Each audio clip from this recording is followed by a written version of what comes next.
कोई एनडीए में तकरार नहीं है। अगर वो सब उनके के यहाँ तकरार है, कांग्रेस कहाँ है, कैसे लड़ रही है?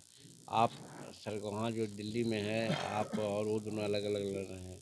बिहार में भी देखिएगा कई एक पार्टियाँ हैं, सब अलग अलग लड़ेगी। हमारे एनडीए में कोई तकरार नहीं है, एक तरह से सब एकजुट हैं। और देखिएगा हम लोगों का ये लक्ष्य है कि 2025 में हम लोग 225 सीट लेकर के आएंगे और एनडीए की सरकार बनेगी। नीतीश कुमार के नेतृत्व में सरकार बनाएंगे। प्रतीक कुमार पारस हैं जो कह रहे हैं कि एनडीए में हम लोग को तरजीह नहीं दिया जा रहा है, एनडीए में लगातार हम दलितों का अपमान होता है। जैसे दलित वही न है, दलित और भी तो है। दलित का अपमान कैसे होता है? दलित में तो हिंदुस्तानी अवाम मोर्चा सेकुलर के भी लोग हैं, 4 विधायक हैं, मंत्री हैं, एमएलसी हैं, और तो चिराग जी हैं। चिराग जी का भी यहाँ पर एक अच्छा कार्यक्रम चल रहा है, जो भी होता है सब मिलते हैं। तो पशुपति पारस जी से व्यक्तिगत हम लोगों का संबंध हो सकता है, लेकिन राजनीतिक कद उनका क्या है हम नहीं समझते हैं कि कोई उनका राजनीतिक कद है।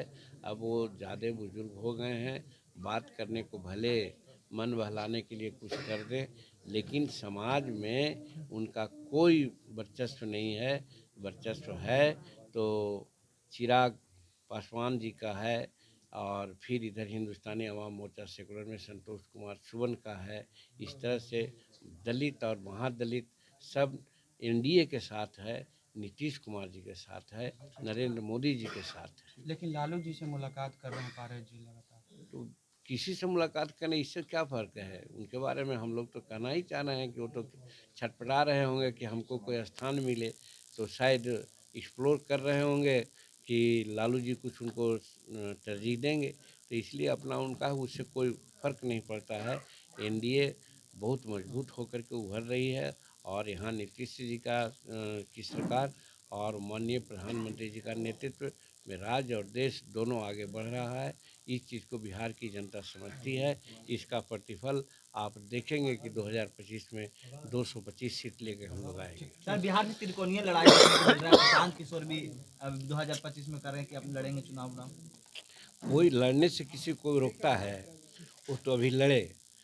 बिहार में 4 सीट आया, उपचुनाव हुआ, कितना वोट आया उनको, एक सीट वो जीते। तो वो अपना आजमा रहे हैं, पॉलिटिक्स डेमोक्रेसी है, कोई भी लड़े। तो उनको हम लोग पॉलिटिकल आदमी थोड़े समझते हैं। वो तो बूथ मैनेज करने वाले एक तरह से व्यापारी हैं, पैसा लेकर के बूथ मैनेज करते हैं। तो उनको पॉलिटिकल आदमी थोड़े हम लोग समझते हैं। चलिए, ठीक है।